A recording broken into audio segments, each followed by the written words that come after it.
Legacy League, obviously this one's going to be tight. If you got this just under the wire, then good for me, because I am recording this morning of game starts in less than an hour, so let's see how it rolls. Don't have a whole lot then of time to spare, even though I'm going to say that like 5 times, which I know you can say it. Just say it less, and you'll be fine.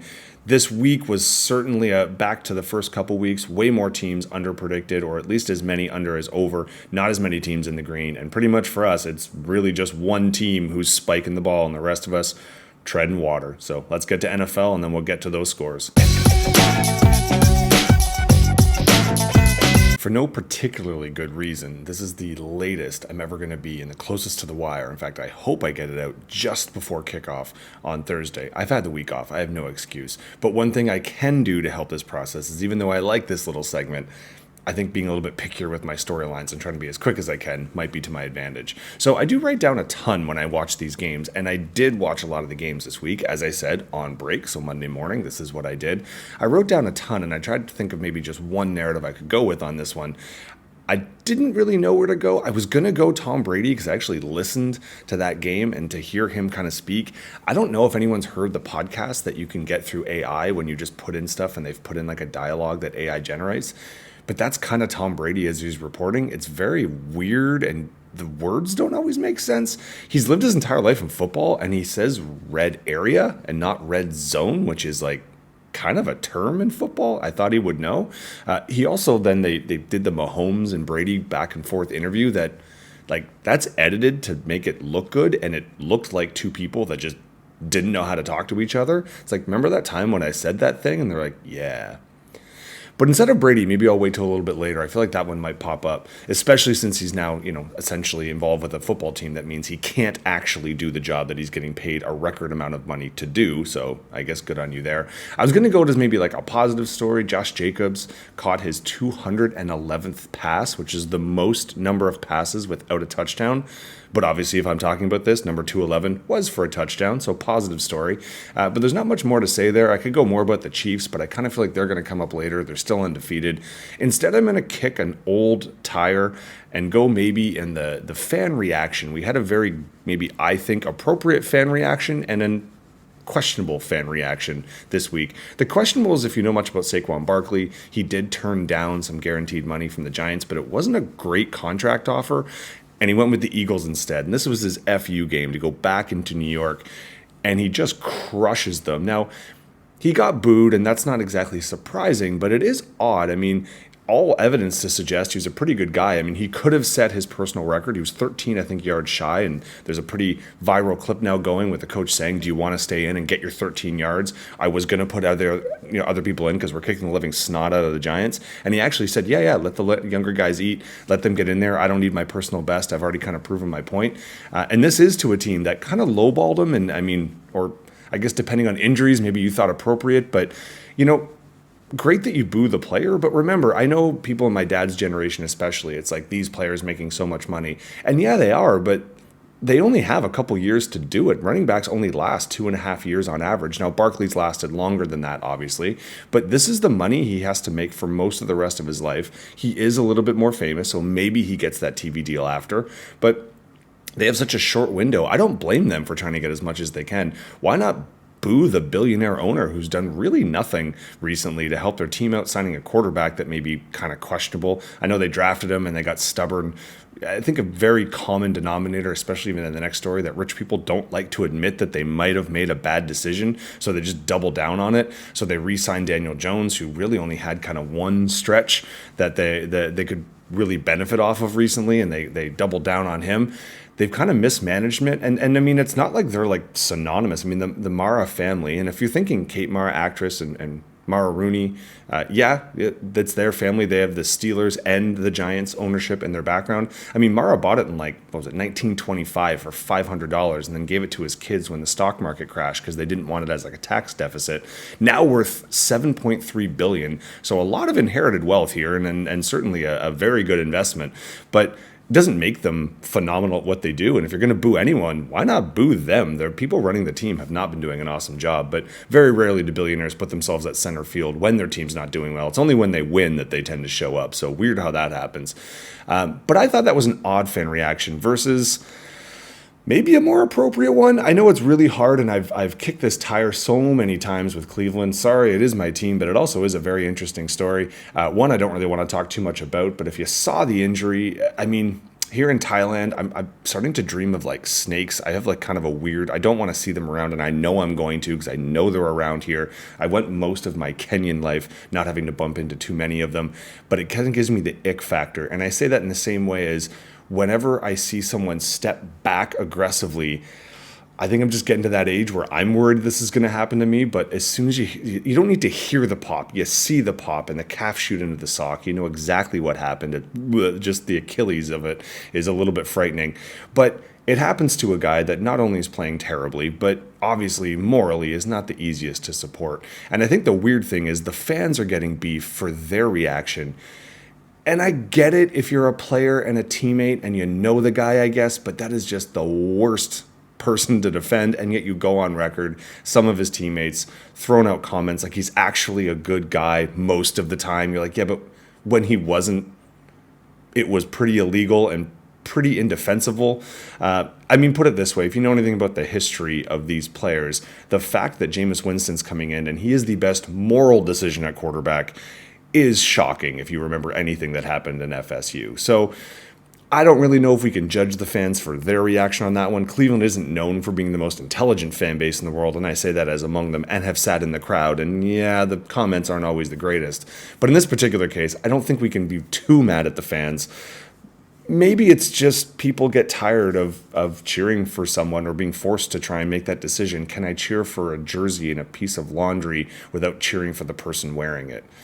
Again, this is supposed to be fun, and that wasn't super fun. So, round 2, let's see how the Browns do in that case, but I'll find something else to talk about next week. Anyway, hopefully that was short enough that I can get this finished in time.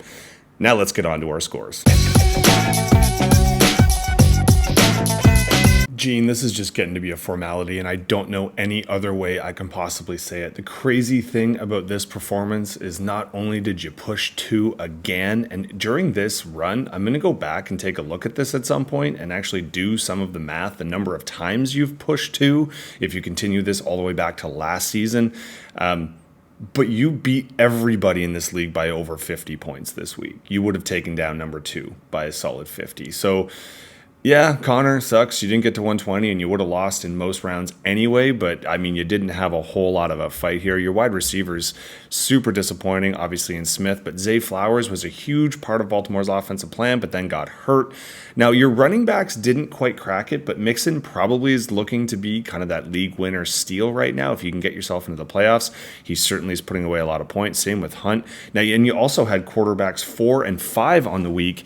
You just didn't have any of the depth. Also, you bet on the Jets. Why would you ever bet on the Jets? That got you the negative points.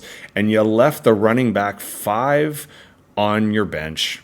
Wah, wah. Would not have helped you, though, because if you look on the other side, Gene, you had the wide receiver 4 and the wide receiver 3 and Pickens and Thomas. So Thomas obviously having a big game. Pickens with Wilson, actually our quarterback 3, just hint, hint, nudge, nudge for people that want to try and pick up. There are some people and some talent on the waiver wires, although I think he might already be picked up at this point. Baker Mayfield was our quarterback 2. And then you just kind of looked, and then Barkley, obviously, who I mentioned before, was our running back 2. If you look down the line, though, it just, you had solid performances. The sheer volume of 20 plus, just impressive. Even like everyone was in double digits, even your tight end, which has been a tough position this year. So not much more we can say. Not only was it a win, it was a win by a couple touchdowns. So damn, Gene, who's going to stop this guy? In a week where you were lucky to be in the green, Maddie, you did it by a few points here, so congratulations. But speaking of atrocities, Timmer, what happened? Now, granted, Taylor was your fault. You left that in. You got to make some pickups and get some more running back depth. But Tank Dell was an offer for no particular reason. Williams obviously got in and then got out right away. Evans got himself hurt. Dalton got himself hurt and kind of pulled. You just had one of those weeks where, I mean, you even thought Cooper, who had to get someone draw up the play for him to get his touchdown. I mean, that's a bright spot for you, but Tim, I'd hit panic mode. Actually, looking at ahead of the schedule, maybe hit panic mode next week. I don't think you need to this week. Just let things ride for this week. I'd say that'd be a good bet. Woody, running back one and wide receiver one, both on the same team. So that was good, especially considering Minnesota's defense has been quite stingy this year. Murray didn't crack the top 5, but he did in other people's scorings. And obviously your defense wasn't fantastic, but you did have a very bye-riddled week. So not only did you weather the storm, you got our second overall highest score, and you put yourself in good spot for the top 4 right now as the league standings sit. Timmer, I don't know, buddy. I don't know what to tell you. Ever since I said something to Ken, he's just been on a tear. He is our number 2 in the league right now and is typically high scoring. Once again, didn't take much over your predicteds, but I didn't quite get to mine. So this was actually a tighter matchup than you'd think. Heading into the Monday Nighter, I did technically have a okay chance, and there was a time in this game where I was down to a 5-point differential in predicteds, thinking, ooh, if Dobbins can punch one in the end zone, maybe I get it. And then on cue, when the announcers say, Tampa Bay's really done a lot to limit Henry. Bam, he runs for 50 yards, and she's done. So Henry obviously had a great game. He was our running back 3. Jacobs didn't have one, but I mentioned his receiving touchdown, so he wasn't in our top 5, but I think worth mentioning. And Brock Bowers was our tight end 5 on the year, just spiking the ball, proving I completely misread him wrong. For me, my biggest concern, my running backs underproduced, although at least HN did something this week. And with Tua coming back, well, maybe, who knows what happens. I did have a good defense. That was a defense that just barely missed the top 5. But Daniels is my biggest concern because apparently he's not that, thick, and getting hit in the ribs hurts. Douglas as well got in, was a part of New England's plan, was a last-minute addition for me. I thought maybe he'd be a little spicy against the Jacksonville defense. Then he got hurt and knocked out of the game. So, wah, that one kind of sucked. We did have, I think, some love on the bench, but not a whole lot that would have shifted for me. Tank would have been awesome if I could have put him in. But realistically, that wasn't the position I needed. I needed wide receiver depth, and I needed a few things to happen, like Dobbins punching 1 or 2 in. Didn't get it, so I drop, and I got to make some moves here, or I got to do something so I can get myself out of the basement. Kent, you're in the exact opposite position, sitting near the top of the world, just the first person to try and grab Gene's shoelaces as he takes off for our number 1. But sitting number 2, there's a lot worse places to be. And speaking of maybe way worse places to be, sorry, Rennie, but this one kind of sucked for you. You definitely had the lead going in, and you had some opportunities to make some magic happen. But then Monday night hit, and Baltimore-Tampa Bay hit, and Jackson just went off and threw a couple dimes to Andrews. Maxon, you got to be super pumped about that. Andrews now, it looks like the injury might not be quite as bad. He's not getting as much looks as normal, but he's starting to be an active member and a couple of touchdowns. Can't sneeze at that. So Lamar was the quarterback 1, and while Andrews was our tight end 3 overall, he's actually the tight end 1 that anyone started. So well done there. Rennie, kind of tough because, like I said, heading into the Monday Nighter, you did have an advantage, and it did look like you might have muscled this one out, despite the fact that Godwin got hurt, and that's a big ding on you. And even Metcalf ended up kind of leaving a little bit earlier. You had Kelsey, who could have put on a bit different fight. And you've got that 1.5 and under loss differential, so if you put in Harris, if you put in Goff, this could have been a different story. Hey, but let's be honest, you suffered a pretty tough loss. 138 is usually good enough to win in most cases, but you're still in the top 6, so things could definitely be a lot worse. And Maxon, you muscled one out this week just around your predicted, but that's all you needed. 4-3, doing well in terms of points scored, so you're currently in our top 3. Another matchup that did come down to the Monday Nighter, so both teams underperforming, but that's when you love to play each other. Now, Jeff, you were unlucky with your San Francisco health because apparently the only receiver that is actually healthy for San Francisco is the one who got shot at the start of the year. But you were down, I believe it was only 9.66 points if I did my math right, and you had Connor heading into the Monday Nighter. Now, we see now with the 19 points that this wasn't that close, but Connor has had great weeks and has had a couple stinkers, so that wasn't a foregone conclusion. So congrats, well done there. You didn't have too many people that kind of pumped through. You did have Hall, who was our running back 4, but other than that, not a lot of top 5 performances. But aside from your injury-ridden wide receivers, you did do enough and kind of hit around your predicteds to get by. Then obviously you had Williams with a great game, and as I mentioned, your running backs probably saved the week for you. Unfortunately, Marco, you're still suffering from the Hill issue, and he is kind of a league killer. Now, Brown is back and playing really well, and so that one you have to be pretty happy about. You did have then our wide receiver that did crack our top. He was our wide receiver 5. And Walker obviously is doing just fine for you, but you kind of needed a bit more support here. Myers doing anything would have been nice, but as you see here, he kind of got blanked. Now, had you been a little bit more creative with your bench, I don't know if it helps too much.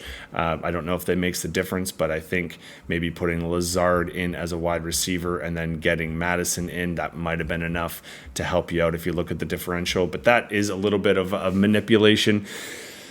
Either way, you're just sitting outside the playoffs, as we'll see in just a second, and there's a lot of ties to be had. Jeff, this was a really important win for you. Keeps you in the top 6, keeps you on the plus side of 500, and lets you survive one more week, despite the fact that you did have that massive injury issue.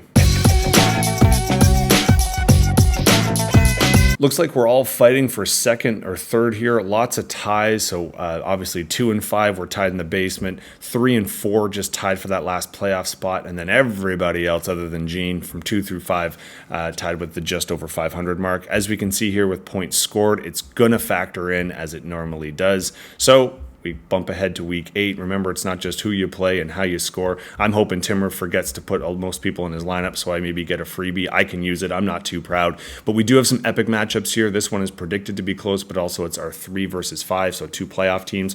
Marco wants to win to get himself back into that playoff contention. Kentz wants to make sure he stamps his hold on the top 2 spots. We do have Rennie, who's punched both above and below his weight class against a Gene team that, who knows, maybe you got to put 205 on the mark to actually get him there. And then this one looking like it's tighter than the matchup might suggest in a 4 versus 8. So all matchups are going to matter. This does mark the midway point in our season. So if you want to go on that run and try and make that playoff spot happen, now is definitely the time, gentlemen. Legacy, we're now on the back 9 here with the second half of the regular season.